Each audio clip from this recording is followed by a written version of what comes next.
Hi guys! Samahan niyo ko ngayon sa kaganapan ko ngayong Wednesday at ikwento sa inyo kung ba't nga ngayon na ako ulit nag-post ng video na may voice over. Ang last post ko nga noon ng may voice over kong vlog is nung November pa at induction day namin. And after nun is hindi na nga siya nasundan. Yung mga time na yun is nag-a-adjust pa rin talaga ako sa mga subject ko dahil hindi na nga tutulad nung grade 10 ako na ang subject lang namin is 8, tas madadali lang sila. Pero ngayong grade 11 then CSS strand yung pinili ko is meron nga akong mga search and research, mga ganun na subject. Kaya naman nahihirapan ako nung una nun. Kaya hindi na ako nag-vlog tsaka nag-video. Then inasikaso ko na lang yung gradings ko dahil hindi ko alam kung papasa ako dahil iba naman yung pinag-aaralan ko. By the way, sorry nga pala sa mga maingay na mga manok guys. Kasi nga hapon ako nag-i-edit nitong vlog ko na to. Kaya naman medyo maingay sila. At alam naman na pag hapon medyo makakaantok-antok na rin. By the way, dahil nga 4th quarter na namin ngayon is tapos sa March is graduating na namin, moving up na namin sa grade 12 is meron na akong time mag-vlog and mag-video. So,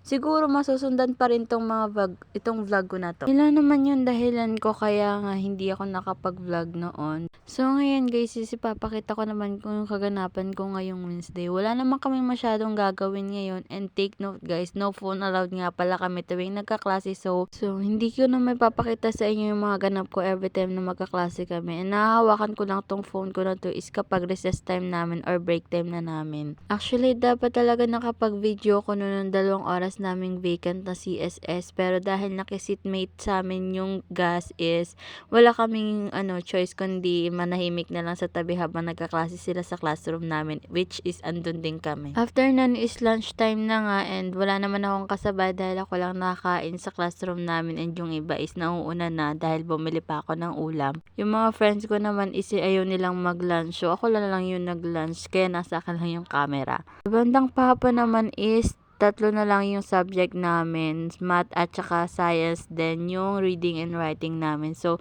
2 hours naming oras is vacant na, pero yun naman is gagamitin namin pang practice. Nakaroon kasi kami ng foundation day and yes, sasayaw kami doon kaya nagpa-practice na kami. So siguro maiba-vlog ko siya isa foundation day na namin, pero sana nagkaroon ako ng time. Kami kasi namin preparation kapag nangyari na yung foundation day namin, tas lalo na't sasayaw ako is ang dami ko pa nga asikasuhin, yung damit ko, yung props namin.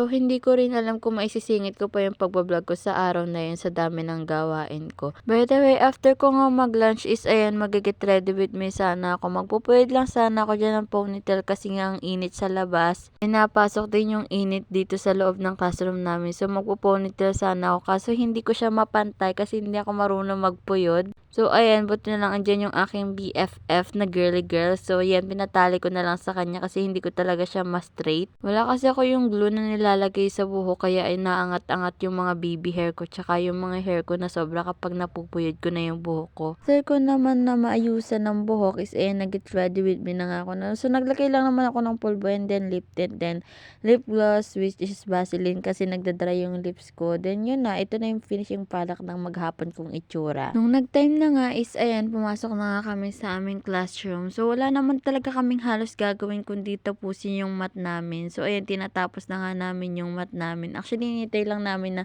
makapag-solve na yung kabila bago kami makakopya.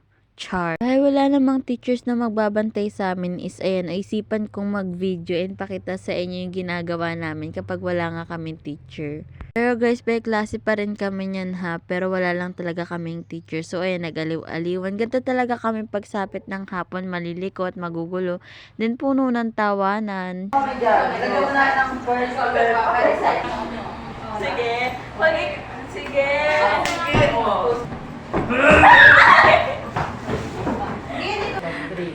Nangangayak po di kung kapit bahay.